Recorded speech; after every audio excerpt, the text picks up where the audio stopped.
মুরতাদকে কাফের ঘোষণা করে তার গদ্দানকে উড়িয়ে দিতে হবে। তওবা করলে তার তওবা কবুল করা হবে না, তার একমাত্র শাস্তি মৃত্যুদণ্ড।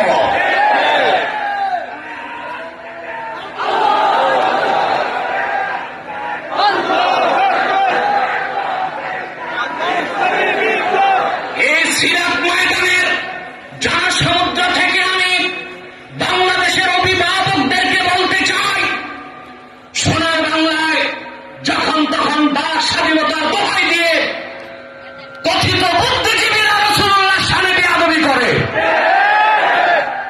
৭১ টিভিতে ৭২ ফেরকা ছড়ায়, বাংলাদেশে তা হতে দেবে না। শাহজালালের উত্তরসূরিরা হতে দেবে না, শাহজালালের উত্তরসূরিরা হতে দেবে না।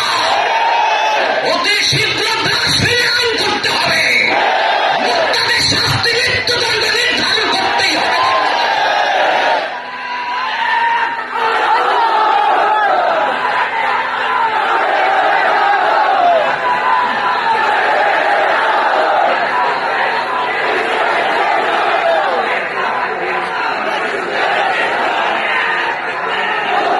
আমার ভাইরা, আল্লাহ রসুলের সুমহান আদর্শ থেকে আমরা মুসলমান পরম সহিংসতা শিখেছি।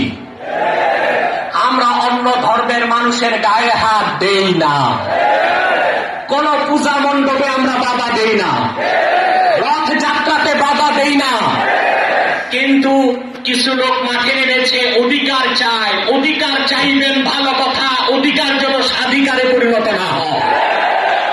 পার্শ্ববর্তী রাষ্ট্রে তাকিয়ে দেখেন, সেখানে মসজিদকে ভেঙে মাটির সাথে মিশিয়ে দেওয়া হয়, মুসলমানকে আগুনে জ্বালিয়ে হত্যা করা হয়, উড়ন্ত প্লেনে চলন্ত বাসে মুসলিম মা বোনদের ধর্ষণ করা হয়।